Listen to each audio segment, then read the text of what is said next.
Hey, everybody. Thank you so much for tuning in to another episode of We're Talking Shift. This is the podcast where we talk shift because when we feel stuck, if it's time to level up, rise to a challenge, make a health shift, a relationship shift, an emotional shift, basically any kind of meaningful, effective change in our lives, well, the first thing that we have to shift is our thinking. That is the antidote to feeling stuck. Now, my guest today is Jay Izso. When I asked Jay, as I do all of my guests, how he prefers to be introduced, his response was, and I quote, "Seriously, I don't have a big enough ego to worry about stuff like that." End quote. Super cool. But I am going to share a little bit about him anyway so that you guys know who the heck this guy is. Jay is the author of several books, among them the award-winning Got Social Mediology and The Internet Doctor, as well as the Social Media Playbook for Student Athletes, the Social Media Playbook for Coaches and Administrators, and most recently, Lessons from the Farm, Essential Rules for Success. Jay has a Master's of Science in Experimental Psychology from Washington State University and has taught psychology for more than 20 years. He is a keynote speaker, a personal and business coach, and also has his own podcast called A New Direction with Jay Izso. So, as you may have gathered so far, Jay is an expert on social media psychology, business growth, motivation, and performance improvement. His purpose and passion in life is to help as many people as he can find a new direction and become more successful in their lives, in their relationships, their careers, and of course, their businesses. You know, it sounds a lot like my own mission as a coach and the purpose of this podcast. So let's get to it and start talking some shift. Hey, welcome, Jay. Thank you for having me on, Loree. I appreciate it. I'm so excited to have you here. I mean, we've had a couple of conversations now, and I just know we're going to be able to get into some really good stuff and share a lot of great things with people. You're a lot of fun to talk to, so I'm buckled up and ready for a ride. You know what? This is it's been fun. Getting to know you has been a blast. You're in a state, flyover state is what they call them, right? Yeah. I lived in that, not too far from you in Nebraska where I was raised. Uh-huh. And so you have that home feel for me. It's kind of like this. I feel like I'm kind of back home on my home turf because you have that down to earth part of yourself. And I just enjoyed listening to you and talking with you, and I have a lot of fun with you. Yeah. It's cool how you just sort of pick up on that, I guess, down home energy, maybe you could call it. I was born and raised in Minnesota, so even closer to Nebraska than over here in Cody, Wyoming. But same vibe, right? No, the Minnesotans. Can I call them Minnesotans? Is it Minnesotans? Is that what yeah. Right, Minnesotans. They have this real down to earth. They're kind of salt of the earth people too, because there's a lot of dairy farms, of course, up in Minnesota, and a lot of fishing and hunting and things that I grew up doing, of course. Yeah. And so people are just kind of the, salt of the earth people. I've been to, of course, I've done the Mall of America a few times and have been to Minneapolis, St. Paul. I've spent the night out under the stars in Warrington, Minnesota. And so, I mean, it's a beautiful state, and people are great. Yeah. So I want to talk a little bit about your book, Lessons from the Farm, which I read in less than 24 hours. It's a good read, and you just have this wonderful way of taking us from one, life lesson and experience to the next. And there's just tons of just wonderful nuggets for life in here. So I love it. And, so we're going to talk about that. Sure. And we'll see where we go. Okay. So let me just say, I love that you looked back at your life, as a boy and a young man doing a host of laborious jobs as a farmhand. And then you took the time as an adult at some point to think really deeply about them. And by doing that, you discovered all of these profound lessons that ultimately, I guess, shaped your core values, right? And your rules for success as an adult. I'm assuming, you weren't consciously aware of how those lessons would affect you in the moment, but as an adult, when you were thinking about it deeply, I'm assuming, it just came to you through retrospect. Is that fair to say?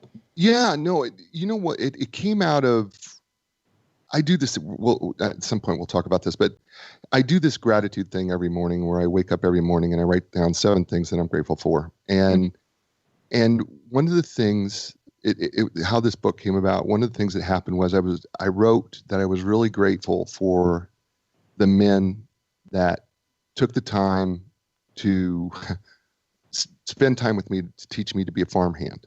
And I remember when I started writing this, I said, I haven't talked to Bob Lillydahl, who I mentioned a lot in the book. He really spent a lot of time. I spent more time with him in the summers than I spent with my own dad growing up, because I was on his farm every day.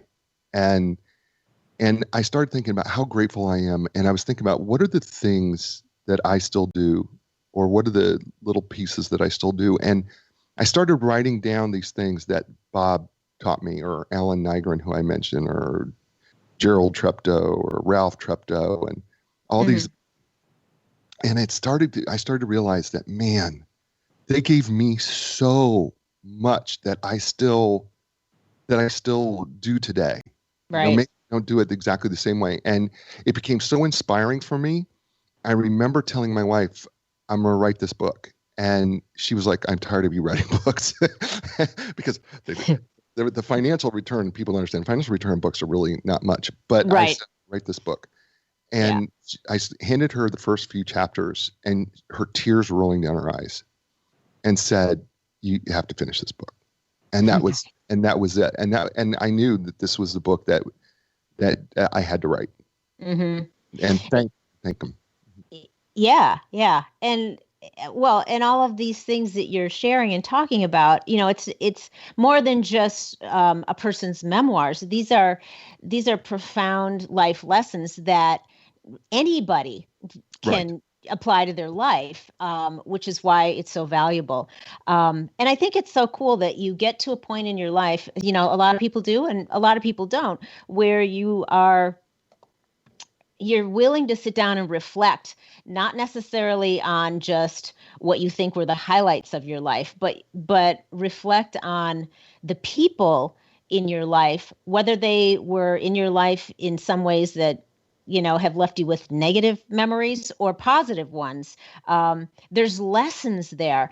I was well into adulthood. I would say maybe my 40s, mid 40s, when I really began to think back and think deeply about, the people and experiences that I had growing up. And like you, I found a lot of things, so much that I learned from my interactions with certain key people. And in some of my experiences that I realized were life lessons, and they had carried over into my adult life. And, it was people like my grandmother and, of course, my mother and my father, working at a really young age, my uncles. And I was thinking about how they influenced me by what they demonstrated and what they taught me. And I just think if a person takes the time like you did to think back in ways, looking for the lessons, looking for the pearls, you can learn so much about yourself and how to apply those things and demonstrate them to other people. Yeah, well, I think, really the goal of I think whenever we're writing something, and you've written a book or two, and whenever we're writing, even if you're writing articles, right, you're writing an article not for yourself ultimately. You're really trying to figure out how can I write this for someone? How can I help someone with this? And, I realized that here I was, a kid who had no experience on a farm. And at 9 years old, gets thrown in the back of a pickup truck at 7:30 in the morning and is all of a sudden a farmhand. And then over the course of the next 10 years of your life, you learn all these skills and all these things that you didn't even realize you were learning because you were just doing a job at the time. You were just, I was just making enough money so I could buy baseball cards. In the summer. Right. But then what happens is you start to realize that, look, I did not grow up a farmer. I didn't. And so then I started to realize, these lessons really weren't about me learning to be a farmer. Right. These lessons were things that, gosh, if people could grasp them, if they could grasp half of them, if they could grasp 2 or 3 of them, they could be really life-changing. And that was so imperative to me, that to get people to grasp these lessons and then apply them, because, in each chapter, I try to apply them to something in business or something in your life at the end of each chapter. And that was what was critical to me. I mean, the stories are fun and funny and sometimes heart-wrenching and sad. But the truth of the matter is, we all have that opportunity. Yeah. And change. Yeah. I'm going to, so talking about some of your lessons, because the book is from cover to cover, just filled with awesome lessons.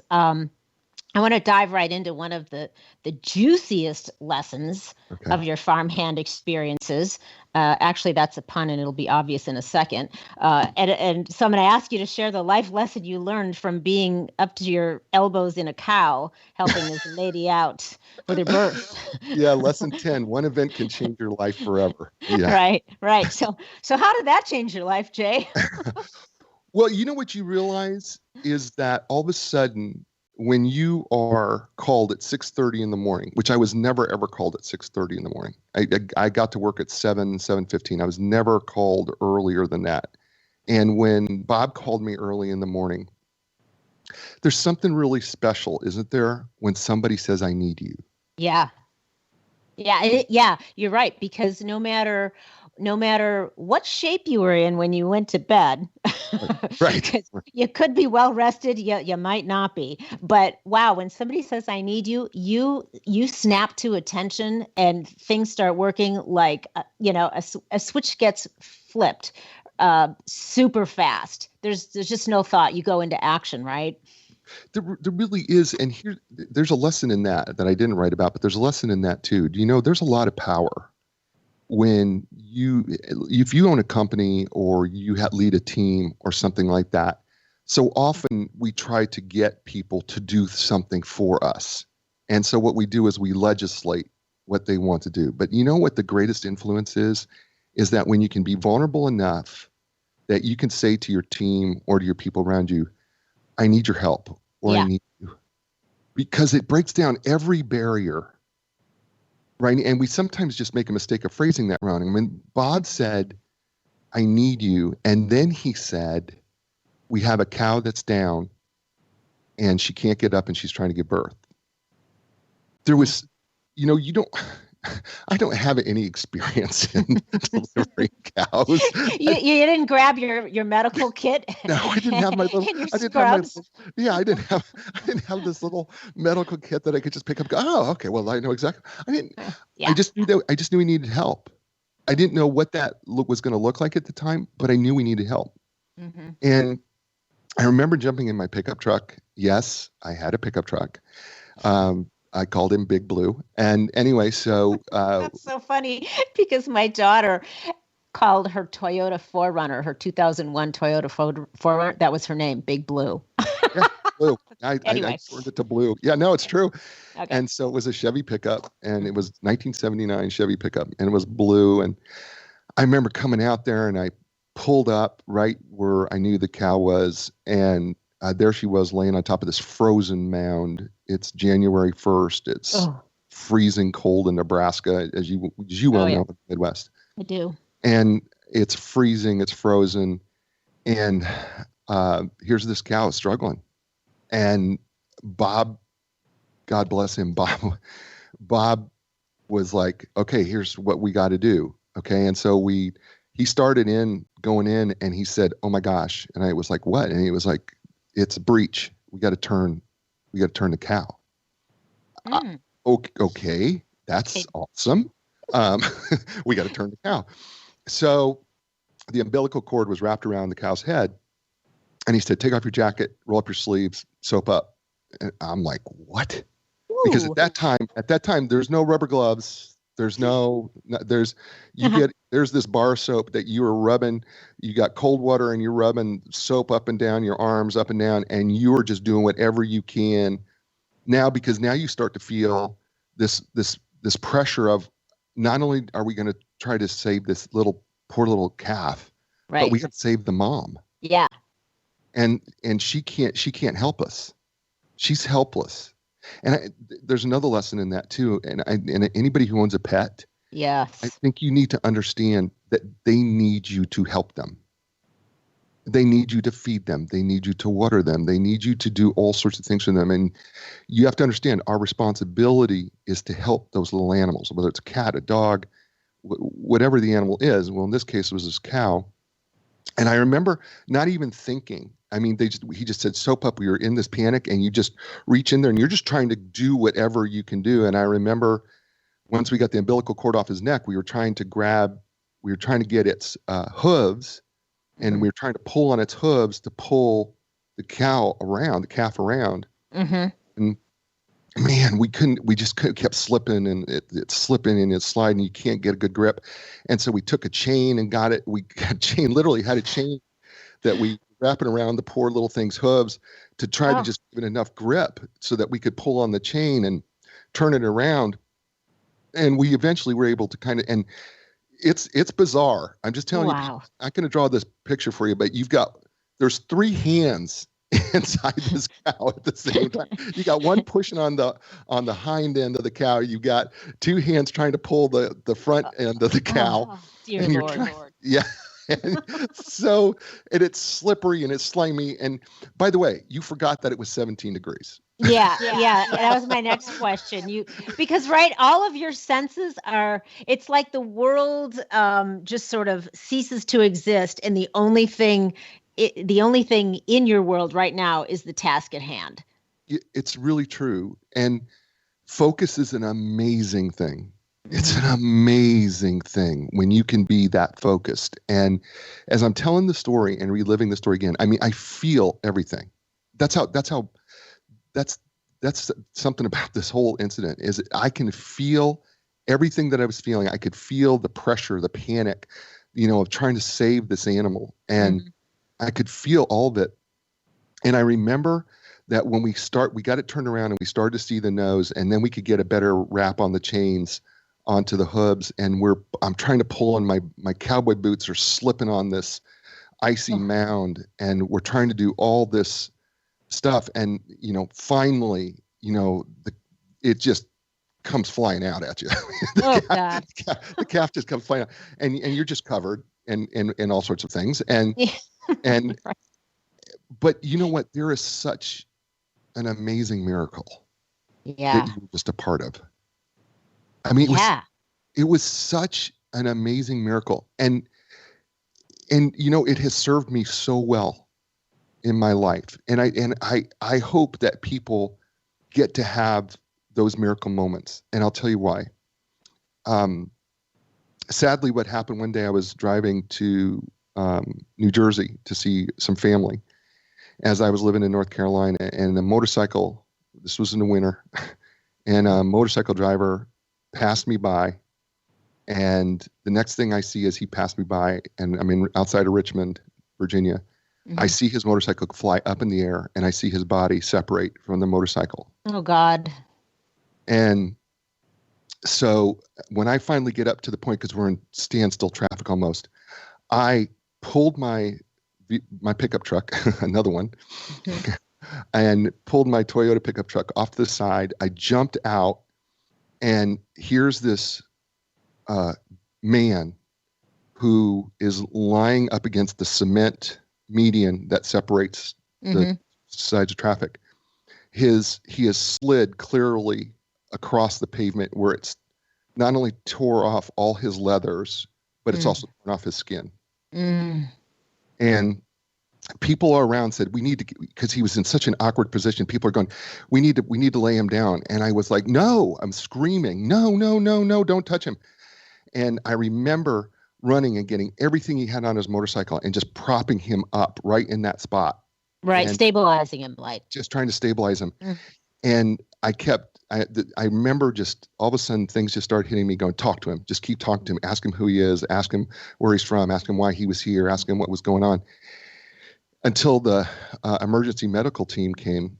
And I remember they came and, they said I did a great job. And then they said, you need to come back with us to the fire engine. And I was like, why? I just want to get in my truck. Well, I didn't even realize I had blood on my body.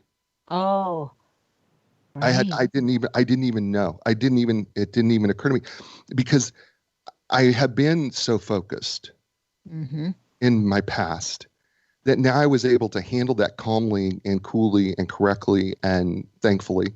And, you're not thinking about it. And I think to myself, I go, and I've had a couple other cases where this has happened, where I've been in just the right person at the right time to handle some emergency medical issues. And even though that's not, I'm not trained in that, I know enough to know what to do.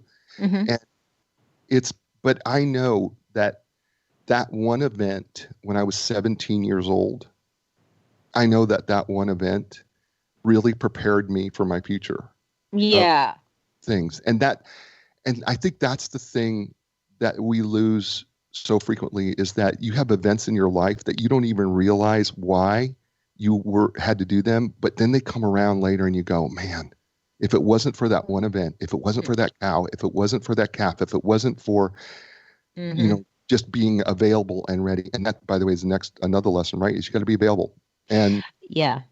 And you were willing to step up, though. I mean, that's the other thing. You were available, but then you were also willing to step up and literally dive into something that was completely foreign to you. And you just did it. And you're right. In that very moment or that incident of helping deliver that calf, which I'm assuming the mother and the calf were then fine. Oh, they were great. Okay. Right. I talked to Bob about this. I said, I think that calf wound up being a show calf. And I think we called him Squirt.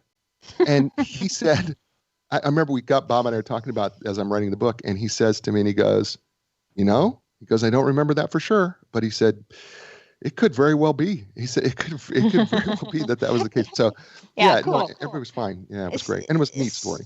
Yeah, it's a great story. But to your point, really, would you have been as prepared as you were to dive into the action that you took with that motorcyclist? No. Maybe not if that hadn't happened. But because you had sort of been in an emergency situation when it came to a life, it seemed like maybe that had a lot to do with your being able to be calm and collected and just focus and take action quickly.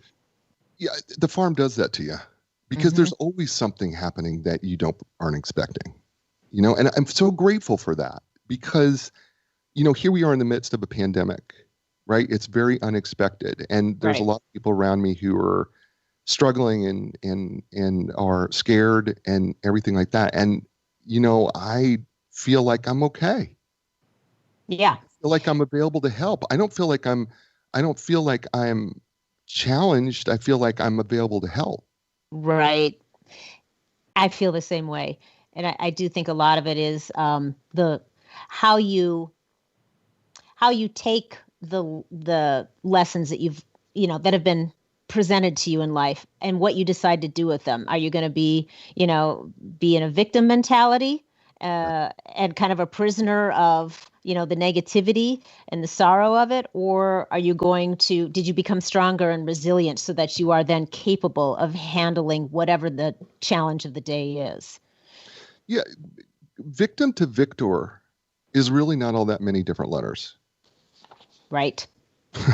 Right. I mean, I always think about that all the time. There's only a couple of letters really different between victim and victor because the first few letters are exactly the same. Yeah. And it's a shift in your thinking, isn't it? From one to the other. It simply is a change of perspective. Absolutely. 100%. Yeah. So, okay. So you're talking a lot about these farmers that you worked for, and they were really role models for you in such a way, such monumental ways in your life, right? Different ways. So what about, here's what I was thinking about.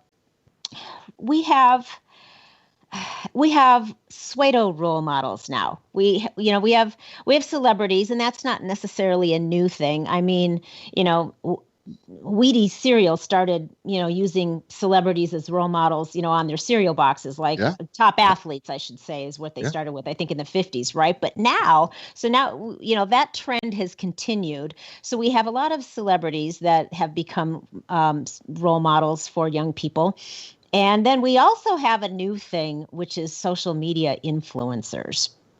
And you see a lot of these social media influencers, and I'm not trying to knock it or minimize it, but I question when I see a 20-something-year-old, and even just a 30-something, you really, in the big scheme of things, have a very limited amount of life experience at that time, particularly when you're in your 20s. And I'm wondering if the influence that you're wielding, is how positive, how valuable is that? And is it a good thing? I guess is my question. What is your take? Is this a good thing? Is this not a good thing? I mean, Wow. There's a lot of octopus uh-huh. arms to jump All from. right. There really are. So first, let me say this. I'm going to answer your question, but let me just Mm-hmm. say that one huge difference that I had is that the men that I was around were there. Yeah. They were not somebody I looked up to them, but I could see them. They were more than just influencers. They were mentors, Yeah. and they were teaching me along the way, knowing that I had no experience, and they were patient with me, and they would they Bob, Bob is the only living one left, and he you know it was when I went to see him a couple summers ago, and we had this big hug and some tears, and he said, "I love you," and that was a huge thing for me, and he gave me a hug, and I can't. That's way different. Now, when we move it to social media and social media influencers and thought leaders and those type of things, and that we look up to, and even athletes, I think we've always wanted to be something, bigger than we are. I think we've always wanted, to be the person who was on the front of the Wheaties box, Yeah. or we wanted to be, if you played basketball, me growing up, you wanted to be like Michael Jordan or Larry Bird or Dr. Julius Erving, right? You just wanted to be like that. And you looked up to them as, from an athlete standpoint. And we really didn't know them very well personally. Right. Now with social media, we get to know a whole lot more about people than probably we really do want to know ultimately. Mm-hmm. But here's my take on that about social media influencers. If you're willing to be open enough to learn, anybody can teach you anything. And I've always said that whether you're 20, your first 20, let's say you're 20 years old, Mm-hmm. you have 20 years of experience living a life that I never lived. So there's something in there that I can learn from if I'm willing to learn from it. Mm-hmm. I may not agree with you. I may not even be very excited about what you say, but I can at least glean something from you that I can learn that says, okay, that's a perspective I've never had before. I need to at least consider that perspective and consider that this is how this person was raised, or this is how this person grew up. And so I look at it really from the aspect of what can I learn from you? Mm. And by the way, little children are very powerful at teaching us a lot of lessons. Yeah. If we're not careful, and when I say if you're not careful, because if you really will open up your mind, your children are so innocent, and their mind is so investigative and so curious. Mm-hmm. And as we age, we have a tendency to lose that curiosity and that excitement and that wonder. And I think sometimes we can learn so much from that excitement and that wonder and that curiosity, regardless of age. And so for me, it's keeping my mind open to go, Yeah. what can I learn? That's how I view it.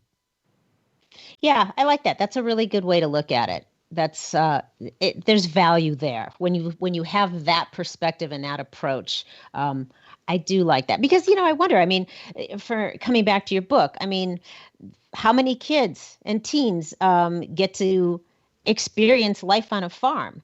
Not that many, Yeah, right? not Not anymore. that many. And and so what if they don't happen to have any good role models in their lives? Because a lot of them, unfortunately, tragically, don't.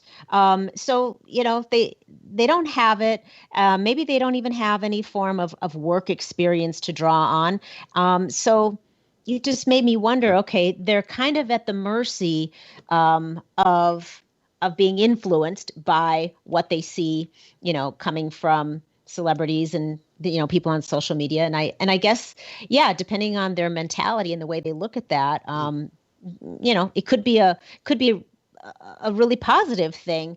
It's a time in our culture where I guess entrepreneurism, it's really become the trend du jour. And younger adults in particular, there's a trend that they don't really want to work for somebody else. They want to be their own boss. They want to run their own business, kind of right out of the gate, which is a great aspiration. There's nothing wrong with that.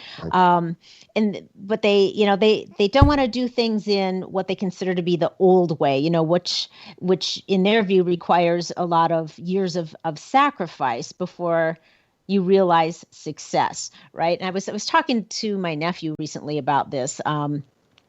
He's 19, and so that demo and some of the struggles and uncertainties and the things that they're frustrated with, and that's part of it is they feel like they don't want to do what they consider to be a lot of sacrifice in the groundwork as you build up to what your idea of success is going to be. And I'm just wondering, how do we kind of not necessarily steer them differently, because that's not what it's all about. I mean, there's innovation and there's new ways to do things all the time, especially right now. But how do we help them with some of understanding that there are so many valuable life lessons that if you kind of skip over a lot of stuff and a lot of challenges and want to dive right into what you think is going to be the end result of something, there's a lot that you could be missing along the way to prepare you to deal with the challenges that are going to come up with being your own boss and doing your own thing and making your way in the world in a new way. You know what I'm saying? I do. Yeah, and it's a great question because I think because of the advent of social media and the ability to basically create yourself out of nothing. And Yeah. the technology has allowed us to create ourselves. I mean, let's be honest here. I'll be honest. When I graduated college and even grad school, when I was in grad school and I was working on my master's and doctorate degree, when I was doing all of that, there was no such thing as podcasting. Right. It didn't exist. Well, now today, you know what? If you have a laptop, but you don't even have to have a laptop. You can do it from your phone. Right. You could be a podcaster and start, getting guests and start talking about things. And so we live in a world where we actually, kind of value that creativity. I think though, what is missing is that to your point, and that is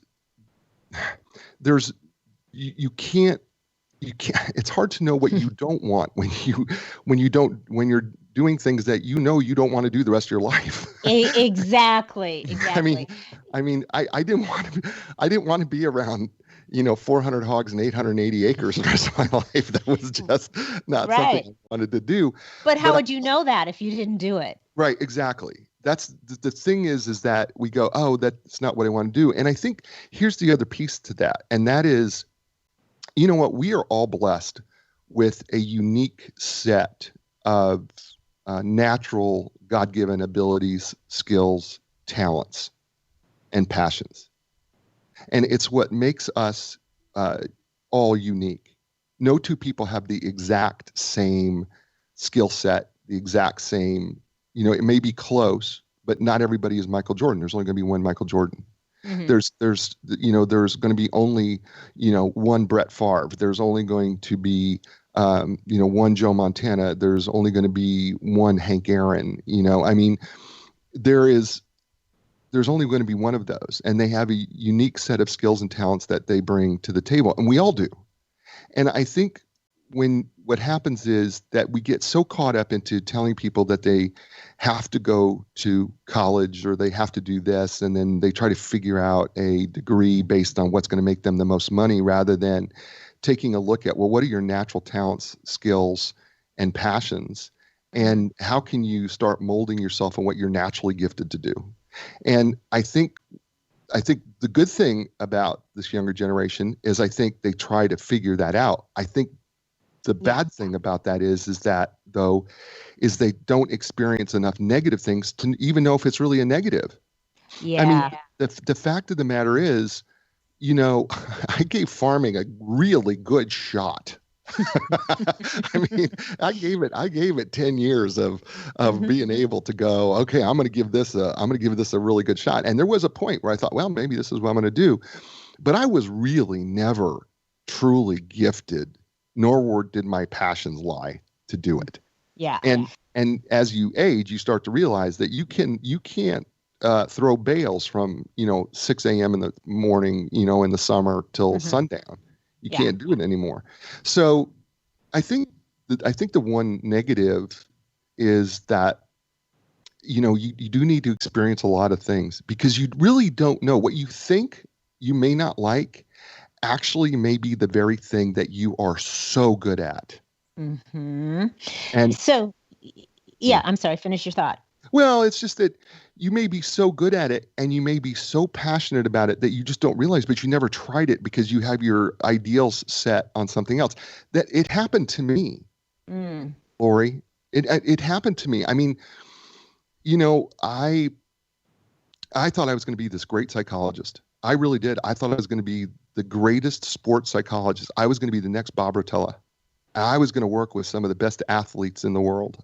I really did. And I got educated and did all of that. And then things took a really weird turn in my life, and it never happened. It never happened.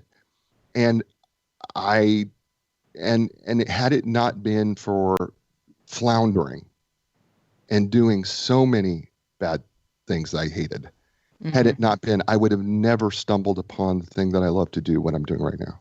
Yeah. So, okay. So talk about why you believe that, say, entrepreneurs or, business owners, in what ways are they a great deal like farmers? Because they got to think on their feet, first of all. Yeah. Entrepreneurs have to think on their feet very, very quickly, and they have to make decisions that sometimes those decisions require you have to make immediate decisions. I mean, you can't wait, because every opportunity missed is a problem.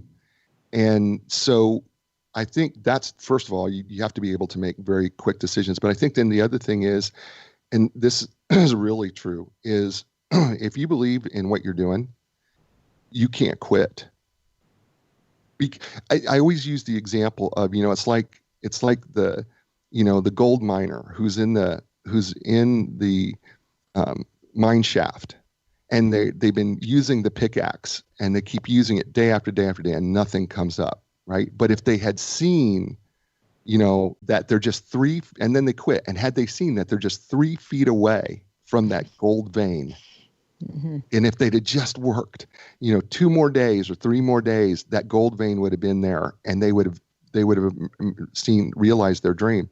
Yeah. I think the one thing about farming that certainly taught me was you have to be so resilient.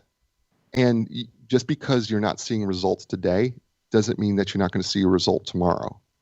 And there is also this other piece of knowing wisdom, and that is the wisdom to know when it's not working. Yeah. That, and I know that from farming as well, is that there would come a point in time we'd be doing something, and we just had to stop. You get flooded out. Let's say you plant in the spring and then you get an early flood and you replant again, and then you let it go, and then here comes another flood. Sometimes you just have to go, we're not replanting anymore. Yeah. And so you have to have the wisdom to know, right. When that is. But then you have to also understand that you're sowing seeds everywhere you go. And you never know what seed is going to realize that great harvest. Mm-hmm. And you have to stay with it. So even when we're not, let's say, in the midst of a pandemic and an economic shutdown as we are now in the bizarre year of 2020, even when we're not in this position, people are still really riddled with fears about the unknowns and uncertainties of life, the fears of not maybe being good enough, fear of failing, right? Should I really take this leap? Should I really take this chance? Am I going to fail? Am I going to be a success? So you talk a lot about, those kinds of fears in your book. How do you suggest we do things? Do things when we're afraid? Yeah. So, one of the things I talk about in the very first chapter of the book, is sometimes you just have to do things afraid. Here's the thing about fear. The truth is, when we see anything fearful, we have three responses. And generally, there's one that's automatic. The first thing we generally do is we freeze, right? Mm-hmm. Because we're not sure if it's really dangerous or not dangerous or how dangerous it may be. So we freeze typically when we see fear. And then typically what we do is we either run away from it or we decide that we're going to fight it, emotionally. Yep. But really what you have to do is whenever you're in a situation where you're you want to try something in your life, you want to try, as an entrepreneur, you want to try something new. The truth of the matter is you can't wait for the fear to go away, because the fear is not going to go away. Right. Ever. It's never going to go away. If you're waiting for the fear to go away, you're just never going to do anything. You're going to be in the constant state of freeze. And then it's going to be paralysis by analysis from that point. Yes. But what gets you through it is there's two things. One is that you set your mind and your body and your spirit and your emotions to total commitment. Meaning that I'm committed to doing this regardless of how I feel. Mm-hmm. I know this isn't. I talk about this though, and when I talk about relationships, and I know that it's not the show, but it makes the point. Mm-hmm. I've been married to my wife 22 years, but here's the thing. We don't always like each other. Yeah. We just don't. We don't always like each other, but we're committed to each other. Yes. And so that commitment takes you through the next stage. And so commitment to something, even if you don't like it, even if you're afraid of it, even if you're unsure of it, commitment can overcome fear first and foremost. Mm-hmm. And then the second thing is you need to have cheerleaders. Absolutely. I agree. You need to have somebody, at least one person in your corner. Yeah. One person that when you start to, when your knees start to wobble a little bit, that they can go, nope, I got you, keep going. I believe in you, whatever that is, cheering you on. And I think that, it's so important to be able to have that. Not everybody does, but I think most people can find somebody close to them or that they can trust to be that person for them. And I look at too, myself, my husband, Eric, and I, we have done so many different endeavors and initiatives that have been colossal failures. But to me, the way I frame that up is that you've probably heard this before. It's failing your way forward, because otherwise, if you're unwilling to be uncomfortable in the unknown and you're unwilling to take the risk of doing something that is urging you to be done, that's calling to you because you're so afraid that it may not be successful. How do you grow? Well, it's a great question. Another great question, because you can't. I never saw anything that I stopped doing as a failure, honestly. Yeah. Yeah. I've always seen it as something. It's okay. There's one more lesson learned. I think it was Right. I think it was Edison who said, I'd found 1,000 ways to not make a light bulb. Exactly. It's true, because that's where you get smarter. That's hopefully how you become wiser, right? It's not by the successes, it's by the things that didn't pan out quite the way you anticipated. Well, right. It's well, and I think that's the thing, is that sometimes what happens is, and this is, and by the way, people who are listening to the show, I know this is you, because I've fallen into this trap early on in my life. And when I thought I had failed, what happens is you get so emotionally wrapped up into I failed, and you take it personally. Mm-hmm. And then what happens is you take it so personally, you shut down and you don't want to try again. And so what happens is your emotions have now kept you from being able to try the next thing. But if you were willing to go, okay, you know what? This was a great learning lesson for me. Mm-hmm. Okay, so this is a learning lesson. I've got that. That's one thing I will never do again. I've learned from that. Now I know that I'm not going to do that. What can I do next? Yeah. And that's where you have to have a different emotional, mental mindset of being mm-hmm. able to say to yourself, and farming is great at that. I mean, because mm-hmm. the countless times that Bob put me in a position where he would say, figure it out. Right. And it mm-hmm. was literally for me to fail, but learn from it and then do it a different way. Yeah. And so, it's a powerful lesson that you have to look at it as, I didn't fail. I just found another way not to do it. I'm going to do something. I'll do it differently, or I'll do it slightly differently, or I'll tweak this, or I will do something completely different, but I'm not going to stop just because this didn't work out. Yeah. Yeah. You could look at it as, now I am intimately familiar with every angle of this situation. And I know to try a new point of entry on my next endeavor, right? Right. Oh gosh, do I know that one well? Yeah. So the moral of the story is, how do we do things when we're afraid? You freaking do them afraid. You do. And you know what? I want to, there's going to be some people go, yeah, I'm not really close enough with anybody. That I can hear people say, I'm not really close enough with anybody to have a cheerleader. Mm-hmm. And you know what? Let me just tell you something. You can be. Yep. And here's the thing. There are so many groups that you can just belong to, whether they're BNI groups or mastermind groups, that you can belong to. Even if you're not a very good speaker, right? There's all these speaking groups that you can, go to, where you can develop relationships. You can go to all sorts of networking events and you can develop relationships. The truth of the matter is, you're eventually going to find somebody who's going to believe in your vision. And if one person, you only need one person mm-hmm. to believe in your vision, and better yet, to believe in you. Even if they don't understand your vision, they just believe in you. Yeah. That one person that you can kind of go to and say, hey, listen, I am really struggling here. I don't know. That person can say, you know what? So, all right. So, you know that you have all the potential in the world. What's stopping you? Right. Mm-hmm. You just need that one. It really, Bob, when I was, that first day I was castrating hogs, which is the story about doing things afraid, mm-hmm. It wasn't that he did anything special. It was that he said, you're up. And I felt him say to me, you're going to do this.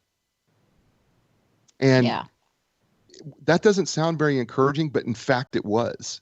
It was, because he was basically saying, even if you're not sure, I know you're capable. Right. Mm-hmm. Yeah. I mean, that it's a powerful. It is. it's so powerful when somebody says, you're up. Go for it, man. Go for it, girl. Get it done. Yeah. Yeah. Yeah. And that was somebody that you trusted. You already had trust in him and his his wisdom and his capabilities, and his judgment. So when he said, you're up, and that person in your life that you trust says, you're up, go for it. Even if you're uncertain, and your heart's pounding and your knees are shaking, somehow that their trust and their belief in you transfers, and it propels you forward. Yeah, and I think another thing is there's this thing called healthy competition. Mm-hmm. Totally. There's this thing called healthy competition that you do not want to look bad in front of your peers. Yeah. It's a healthy competitive spirit that says, I got to do this. I don't want to look bad in front of my peers. So I'm going to do this. I'm going to find a way to make this work. Yep. Yeah, it's true, because you can use that you could use it in a way that you feel, again, puts you in a disempowered frame of mind, a disempowered mode, or you can use that, yes, as I'm going to rise to the challenge, in that, which would be healthy, but, being unwilling to go, oh, I don't want to look bad in front of my peers. I don't want everyone to see me not do this. That's healthy, because you all of a sudden you start to learn that you're made of more than you might have thought a minute before. It's and you know what happens is you find out that your peers are just as scared as you are. Yeah. Yeah. Yeah. And they see you trying so hard. You know what you do? In a way, you actually are influencing them and empowering them to go, well, if she can do it, I can too. If she's willing to take the risk, what am I doing? Yeah. Yeah. Because a lot of times we make the assumption that everyone else is confident and capable, and we're the only one that's not. And really, like you just said, sometimes they're feeling the same way. Then you do it and they're like, dude, I can't believe you did that. Think about the first time you ever got in front of the microphone to do your first podcast. Oh, yeah. And you know what? I had that one person that I could trust that did it with me. And otherwise, I don't know that I'd be here doing this right now. But when I first started this podcast, I started with a co-host, my dear friend, Candace Parisi. We decided to do this together. So for the first, 12 or so episodes, it was the two of us. And I don't know. I'm pretty sure that I would not have literally stepped up to the microphone by myself to start. I was very insecure about it and unsure, but she believed in me. She believed in us as a team, and having that person that said, no, you can do this. We can do this. You're meant to do this. Having that made all the difference. And we jumped in, and then she ended up deciding it wasn't her cup of tea. So then I was left with the decision, after only maybe about a dozen episodes. Well, do I forge ahead solo, or do I just go, well, okay, that didn't work, and walk away? So that one person makes a difference. Obviously, here we are, 90 episodes later, and I'm still doing it. But I do give immense credit to my good friend who believed in me and trusted me and gave me a nudge that I needed. Listen, it was the same way for me with my show. Yeah. I have never met James Lowe, Jiggy Jaguar, face to face in my life. Never met him. Mm-hmm. He gave me he interviewed me off my first book back in 2015, Got Social Mediology. And he said, you know what, you're a lot of fun. He said, how would you like to do an internet doctor segment on my show, every Thursday, 15 minutes, talking about the social media stupid of the week, the social media star of the week, and then a social media tip. Mm-hmm. And I did that show for a year and a half with him.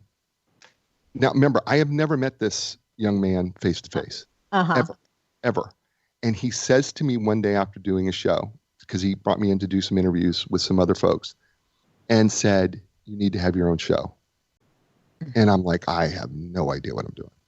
Mm-hmm. And he said, yeah, but you're really good at this. And he said, so I'll record the first shows for you and help you figure it out. And I think there's another lesson in that, right? Is that sometimes we think that it's got to be somebody that we can physically touch. But I'm telling you that James was so confident in my ability to do this thing. Yeah. That it gave me everything. And, we just finished our 108th episode. And I have to be honest with you. If he was the one who said, you have to have your own show. And he was the one who said, you're up. Really, that's what he said. You're up. Nice. He saw something in you that you hadn't quite seen yet. No, and I love it. I can't figure out why I waited so long. Divine timing, right, Jay? Oh gosh, yeah. Dude, that's an episode all in itself. Yeah, we'll see that one up. So, that brings me to something else that you said in your book, and this is a quote. It says, invest in the person that will be, not the person that is right now. So, we just kind of talked about that in the sense of, people that helped us get moving in this direction. How important is that to younger people? Yeah. I don't think it's just younger people. Yeah. Okay, what listeners don't understand is I'm listening to Loree and I'm thinking not about Loree as the interviewer. I'm thinking about the person who Loree is, and I'm thinking about her heart, and I'm thinking about what does Loree want to become? Right? What is and I think it has to be so intentional where you're thinking about how can I help Loree be what Loree, and I'm looking at Loree is like a diamond, okay? And diamonds have facets. And I'm trying to look at every facet of what Loree is. And Loree, I've never met face to face, but I'm listening for every facet that I can and going, what is her massive potential? What is it? Is there something that I can add to Loree that can expose even more of the potential that she already has? And it doesn't matter. We so often think it's young people, and I do believe that we need to invest in our young people, and I believe that we need to invest in them and look beyond what you see on the outside and look inside the heart of that person and go, what could they be capable of? Sure. And we have to ask ourselves that question: what are they really, really capable of? And then, what role can I play in bringing at least a part of that out? Right. And I think so often we think it just happens, but the truth of the matter is I think we have to be more intentional and take the time to stop thinking about what am I doing and think about, well, what's this other person doing? What do they have? What are the skill sets that they have? Like, you're a marvelous interviewer and, you're very genuine and, you're fun and, a great conversationalist. Right. And I keep thinking about those things and I keep going, man, she could do so much with this. She's got all those great natural skills that, she gives to people to help them grow and learn and become better themselves. And, I think to me, it's like, what can I do today in this show to help bring more of that out for you? Mm-hmm. I love that. I think that's the intention that we have to have, because it's not about me. Even though, we're talking about my book, this really isn't about me. Sure. But you're right. It's not limited to young people. It's no. Anybody. It's your neighbor. It's your friend. It's a family member. It's your partner. It's anyone that when you're people that are really, what's the word I'm looking for? Passionate about just helping other people feel good, helping you have a better day, a better week, a better life, a better relationship, a better fill in the blank, then you're right. The way to approach that and train your mind to think about that when you are interacting with anybody is to think about it in the way that you said, what is it that this person is capable of? What could I say, or just kind of what kind of energy can I share with this person that makes them feel somehow better about themselves, their lives, the possibilities. Well, listen, the listeners that are out there right now listening to this show, right? I mean, when was the last time when you were in a conversation with somebody that instead of thinking about the next thing you're going to say, you actually sat there and focused on what that person actually said? Yeah. Yeah. Because that is a learned skill. Listening. It's a huge skill. It's an underutilized skill. Yeah. Listening without the waiting for your chance to jump in, like you said, with what you're going to say, to become an active listener rather than, what do they call that? Autobiographical, where you're just waiting for a chance to talk about yourself and share your, talk about, just be heard.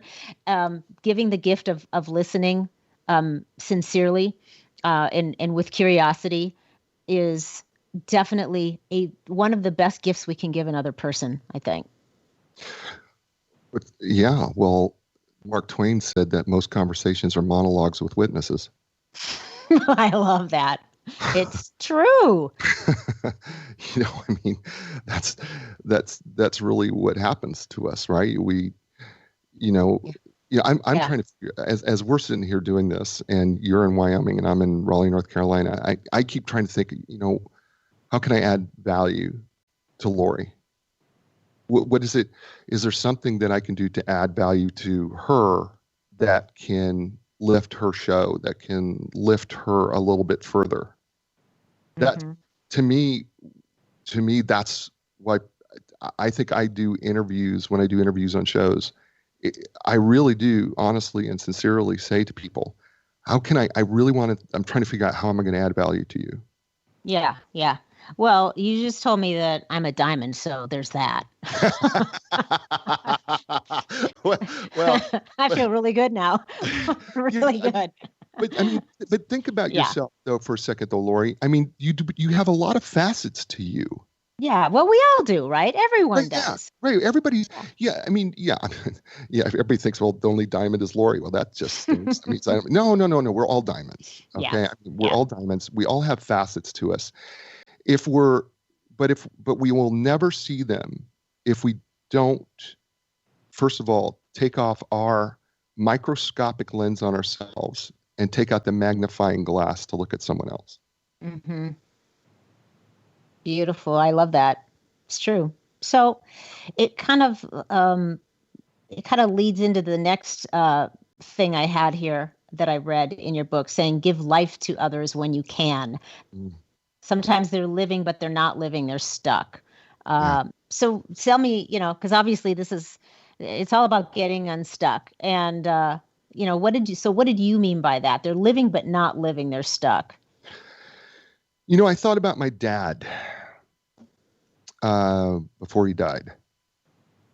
And I thought about him because my dad was 82 years old, 81, 82 years old when he died. And for the last couple of years of his life, he just didn't want to live anymore.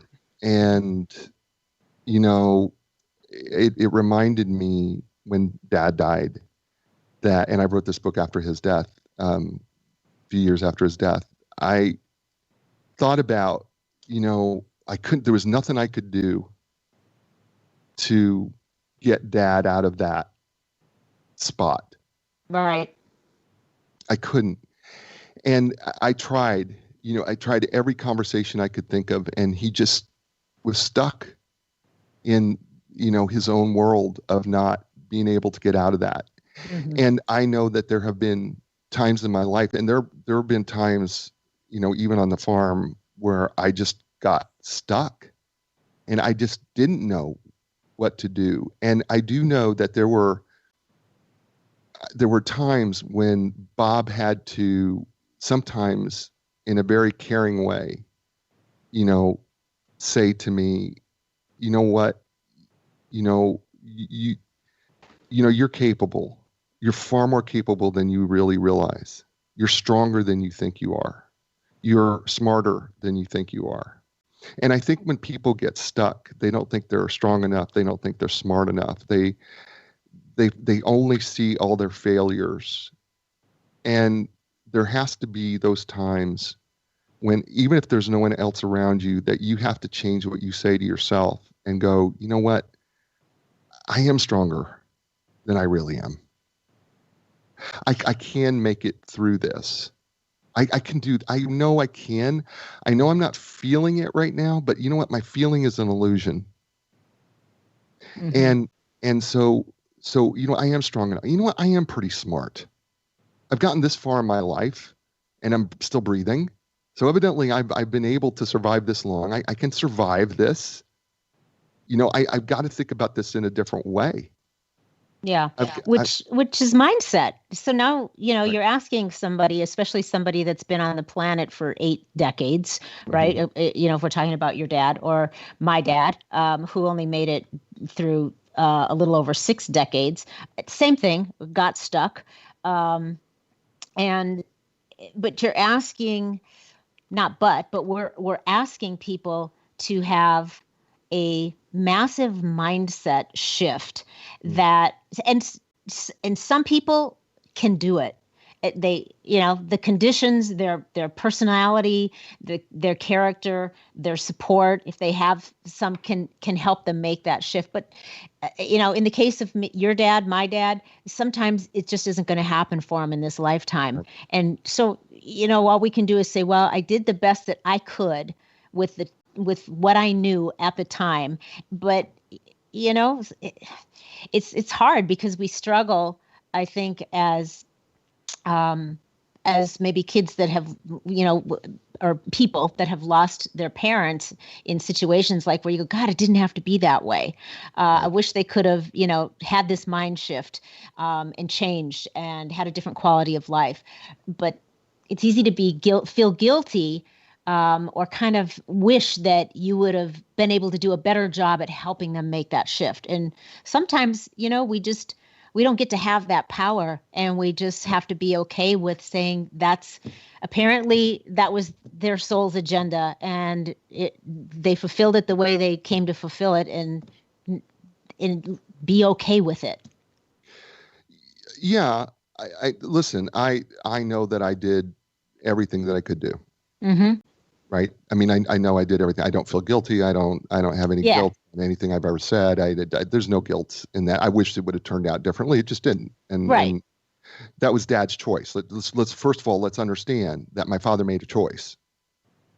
Okay. My father made a choice that he didn't want to be around anymore, even though I encouraged him to say, Dad, you know, you were born in 1931, right after the Depression. You have a wealth of experience and lifetime that you need to share with people as long as you can to keep us in touch with that generation.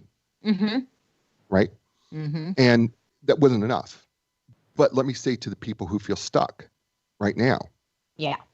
Let me say something to you right now. Those people who feel like I'm really stuck and I can't get out. Yes. Okay. So first of all, I love the AA model. I really do. The AA, in AA, they say they have the same phrase, one day at a time. And for those people who first get into AA, what they say to them is, you know, not just one day at a time, 1 minute at a time. And sometimes that's where you have to start, is when you feel like you're stuck, is, okay, this minute right now, what am I strong enough and smart enough to do? All right. And you get through that minute and you go, okay, what's the next minute? Okay. That minute's over. Okay. I'm thinking some good things. That's good. I'm going to go to the next minute. Mm-hmm. And then before you know it, you've got an hour of great thought process about all the possibilities that you can do. And that hour can turn into a second hour. And then before you know it, you've had a great day of thinking about all the possibilities, all the opportunities that you're smart enough to do, that you're capable of doing. And because you're starting to take it 1 minute at a time, and then 1 hour at a time, and then 1 day at a time, that shift of you understanding that you're strong enough, you're powerful enough, you're smart enough, when you start seeing that part of yourself, then that starts to create a momentum. Yes. And so what happens is so often we tell people to get into momentum, but when people are stuck, they can't get into momentum. And so what we have to do is we have to take a baby step. And that first baby step is to say, okay, well, what am I strong enough and smart enough to do? Well, you know what? I'm strong enough and smart enough to get up and make myself a sandwich. That's good. I'm strong enough and smart enough to make the bed today. That's good.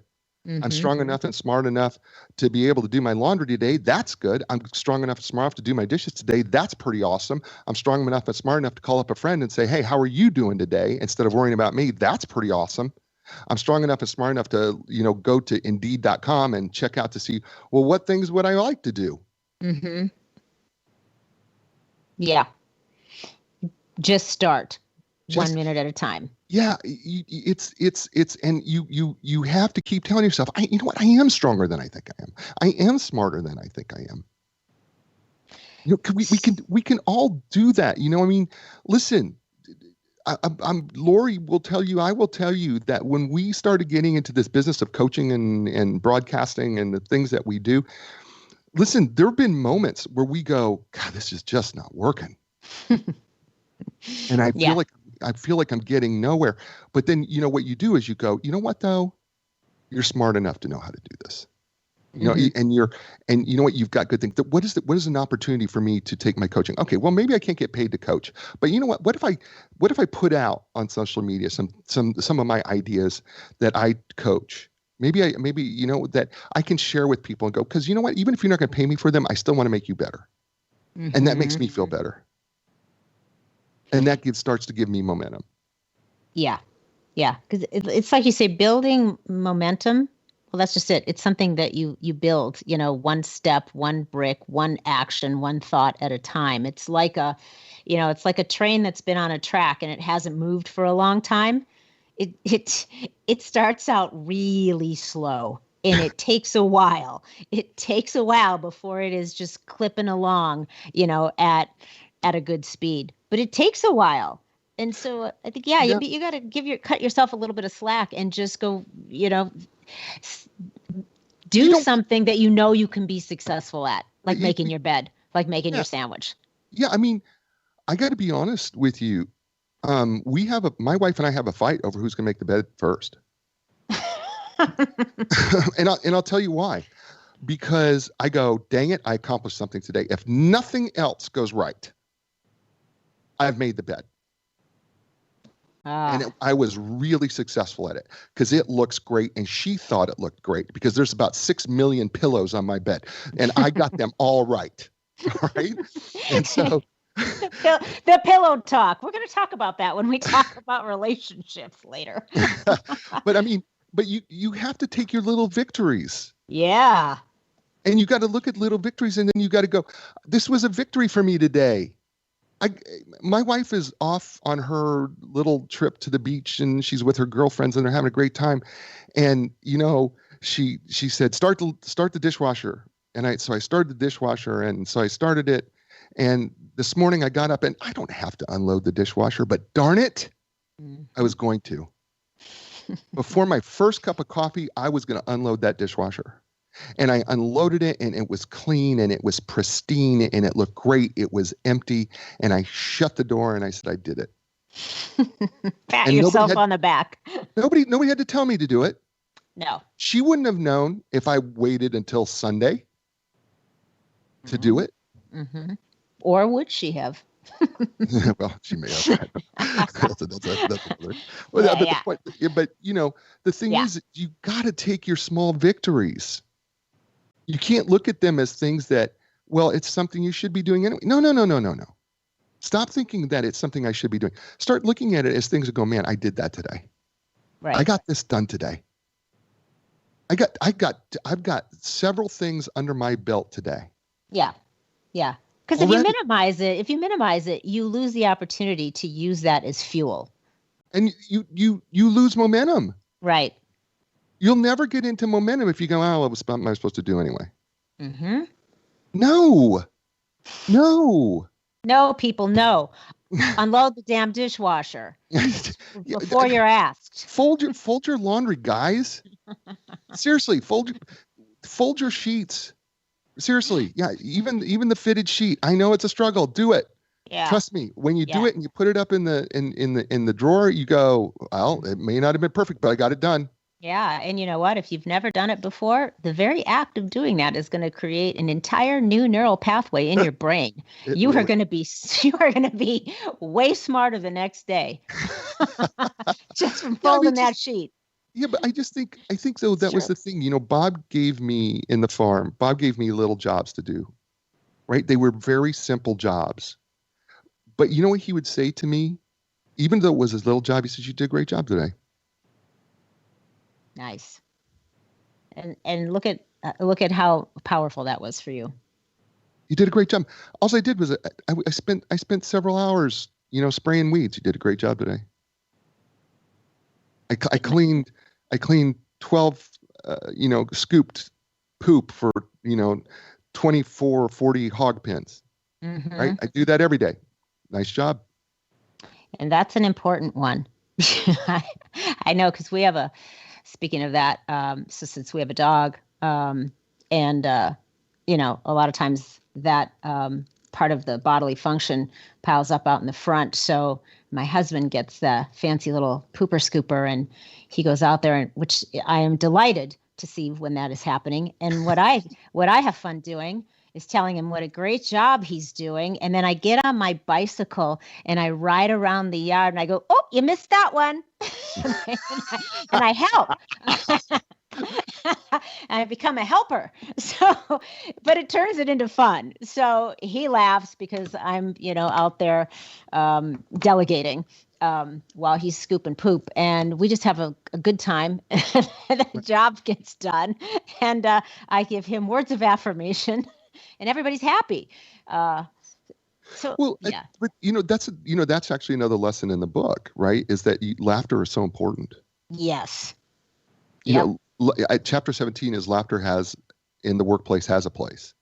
And, and I say that because we don't laugh enough. We don't laugh at ourselves enough. We get so caught up into shame or embarrassment, which, by the way, is fear-based anyway, because we don't want to look badly. The truth of the matter is we got to be able to laugh more regularly, laugh at ourselves, laugh at others. We have a tendency, especially in this pandemic era, we have a tendency here to be so serious about everything that we have stopped laughing. Yeah, it's not a good thing. No, we need to laugh. We need to laugh. You need to laugh every day. Yep. You need to find something about yourself that you go, "Man, that's silly." I mean, literally, I'm going to tell you something I just burst out laughing today. I walked in, I work in the kitchen and where my laptop is and my tablet and everything. And I'm working in the kitchen and I needed to go to the laundry area in our closet. And I got there and I, for the life of me, could not remember why I went in there. Right. I sat down in the laundry room and I just started laughing and going, "Holy crap, is this going to get worse?" Because I got to tell you, this is pretty funny that I literally walked, X number of steps, which isn't really all that far. And I cannot remember from the time I got up in the chair in the kitchen to the time I got into the laundry area of the closet, I cannot remember what I came in here to do. Right. Yeah, and I am literally laughing at myself going, "Oh my gosh, this is crazy." And I just took the moment and embraced it and just started laughing and giggling about how just silly it is, right? Because, you could get so frustrated with yourself and so upset going, "Now, what did I come in here for? Doggone it," right? You could be so, instead I chose, and there's the operative word, chose to look at it and say, "Man, that's funny." Oh, yeah. That's a daily occurrence for me, Jay. Every day. I go, because I don't do anything slow. I literally run and skip through my house from room to room with whatever the task at hand is. And so I have a lot of energy. Once I get going, I'm 100 miles an hour until I stop around dinner time. And so I'm rushing. I'm and it's not because I'm rushing because I feel like I have to rush. It's just my normal pace. I just move and I just go fast. So I am rushing from room to room. And every day I have that same experience that you have in your laundry closet. And I go, why did I come? Why am I here again? Why am I standing in the pantry looking around? I have no idea. And then I do the same thing. I just laugh at myself. So I get a good dose of laughter every single day. And then my husband and I laugh, which is all you got to do if you have a pet is look at your pet and pay attention to your pet for a few minutes and you'll laugh. It's so important, though. I mean, not only is it just fun, it keeps you lighter. It keeps life in a better, more positive perspective. But then it's literally good for you because you're releasing the good hormones into your body that promotes more of that, more of a joyous feeling and a lighter feeling and a happy feeling. Oh yeah. The dopamine centers. Yeah. The endorphins are kicking in, and there's just so many positive things. And that's why I think that where we're at right now in the COVID-19 thing is that we've got to find a way to laugh. Mm-hmm. We've got to stop preaching. We've got to stop shaming. We've got to stop yelling. We've got to stop screaming. We got to find a way to laugh. Yeah. Because the truth of the matter is, have some of you really looked in the mirror at the masks that you're wearing? Because I'm going to tell you, you're pretty funny. Right? I'm funny. I looked at myself with my mask on. I'm like going, you look hilarious. Seriously, you look ridiculously funny. You really do. And I get it. I know what we're doing, but I mean, It is funny. I mean, and it's hilarious. And, I think we've got to find ways to laugh more. Mm-hmm. Yeah. And I think, to stop being mean, just a mean person, just stop behaving mean to other people that maybe just are doing things a little different or thinking a little different.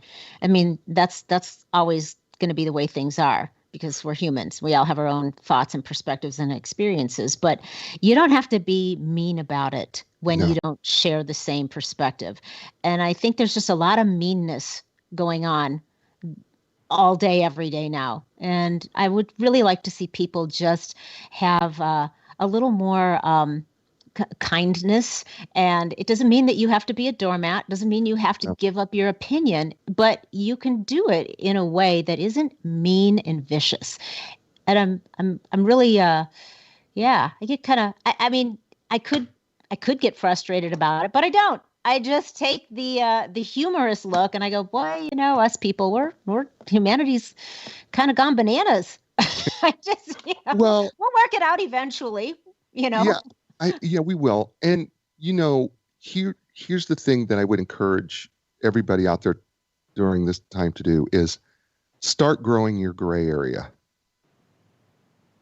Yeah. So tell us what you mean by the gray area. So we want everything to be one side or another. It's either, we're either on this side or on that side, instead of having gray area in between. Mm-hmm. And we keep trying to eliminate the gray areas of our lives. Mm-hmm. So we draw these lines that say there's no gray area. You're either this or you're that. Right. But the truth is we need to grow the gray area.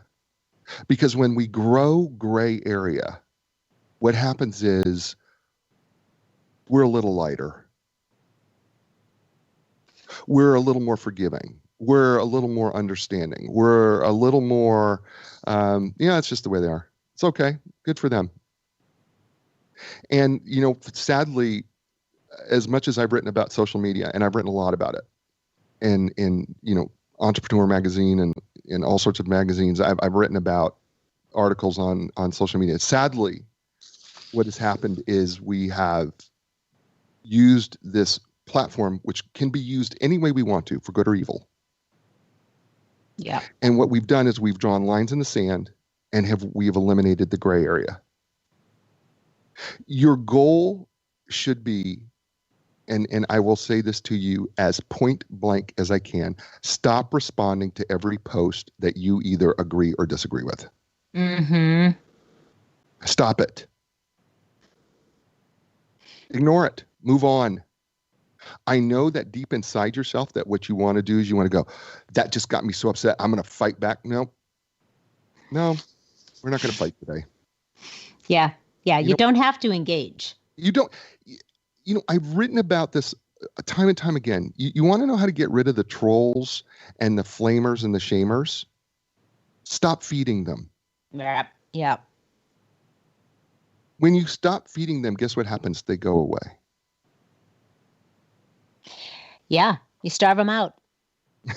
And so I make it a practice when a post comes across and I feel an emotional response come up. I go, that's one that's not going to get an answer. As soon as I feel a tingle of emotional, that's negative. I go, guess what? Not going to happen. Mm-hmm. And by the way, it takes practice. Mm-hmm. You have to practice that skill going, but I'm angry and they're wrong. Okay, first of all, stop. They're not, they are what they are. It's a thing. It's their thing. It's not your thing. It's their thing. And all they're doing is they're just trying to entice you into the battle because that's all they want to do is fight, because that's where they're at. Yeah. Stop it. You feel that negative emotion come up, move on, shut it down, leave if you have to. You know what? Go out and grow a garden. I don't know.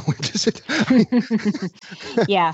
It's true, because there's a billion other more productive things that you could do with the resources of your focus and your time and your energy, and to spend it going to battle over things that will not serve anybody in any positive way is just squandering your time, squandering your resources. So grow a garden, practice folding those sheets, whatever. There's a lot of other things that you could be doing that empower you and move your life forward. Don't worry about trying to change somebody else's mind about something. Yeah, right. Well, and here's the other question I'm now asking myself more and more frequently as the older I get. I'm asking myself, is this really something I want to spend energy on? Mm-hmm. And by the way, do I really want to waste any emotional energy? Because emotional energy is emotional energy, positive or negative. Okay. Mm-hmm. Do I really want to expend some emotional energy on something so negative when I could be saving up some of that emotional energy for something really positive? Exactly. Because it's a resource. Yeah. Emotional energy is emotional energy. Doesn't matter. Yeah. You only have so much. You think you have unlimited emotional energy? Trust me, you don't. Emotional energy will exhaust you and zap you. Mm-hmm. And so you have to make a choice of what, there's that word again. You have to make a choice as to what you want to do with your emotional energy. And I just don't, I know people get upset with me going, you didn't respond to my post. Okay. Well, I didn't feel like I only got so much emotional energy in the day. I just didn't feel like responding to it. How's that? Yeah. We all have our priorities.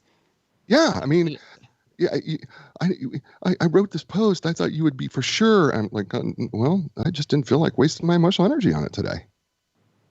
I wanted to save it. I haven't seen my wife and, haven't had a conversation with her in a week. So I decided I was going to save all my positive emotional energy for her when she got home. Mm-hmm. There you go. I think reminding people of that is so important on how you spend your emotional energy, because it's like a draw on a bank account. And the more you deplete it, the less you have to spend on the things that should be a priority and the most important things in your life. So then, you know what people do when they spend their emotional energy, right? What they do is then they try to find ways to emotionally stimulate themselves further. Mm-hmm. Right? So then what they do is they will watch the news. They will go drinking. They will go drugging. They will go Maybe they'll find other ways to stimulate themselves because they've depleted themselves of all their emotional energy because they've spent it all being angry and upset and everything else. So they try to stimulate it because they can't feel because they don't realize they've expended it all. When if they didn't spend it up front, they wouldn't need the extra stimulation. Yeah. So then the cycle begins, or the cycle continues. Right. Because then once you expend that and then you start trying to do other things to stimulate yourself, then you need even more stimulation. Yep. And then you get stuck in that pattern. And then you get stuck again. Right. And then you're depressed. Yeah. And it's a crazy spiral, but it's really true. But it is true. It is true. I want to ask you, Jay, about a going rogue story. And I want to talk about some of this stuff as applies to relationships. But we're running out of time today. So I'm wondering if you will come back next week and let's continue the conversation because there's so much good stuff here and stuff we haven't even touched on yet. I would love to. I would love to come back. I would love to talk to your listeners. I would like to talk to you. Well, I want to talk to you too. I want to talk about your wife, Linda, and your 22-year marriage. And I know you probably have some great as I call them, relation shift tips for us. So yeah. So good. Well, then let's make a plan. Let's have you back next week and the conversation will continue. So thank you today for all of this time. I can't believe how much time has passed. So thank you, though. I really appreciate everything you've shared. Thank you so much. I appreciate you having me on. Thank you. Awesome. I'll see you next week. And there you have it, folks. So make sure that you tune in next week for part 2 of what is sure to be a compelling and riveting conversation about some relation shifting between me and Jay. If you would like some guidance shifting your mindset, overcoming some challenges, or getting unstuck, just head on over to my website, loreeblifecoach.com, where you can learn what private coaching with me is all about. You'll find my books there too, Common Sense Happiness, which helps you create a healthy mental diet, and the Foodprint Plan, which helps you create a healthy food diet. Also, both of those books are really going to help you shift and create a life that you feel good about. Don't forget as well, I forgot to have him share this, but you can find information about Jay on his website, Izso, that's IZSO.com.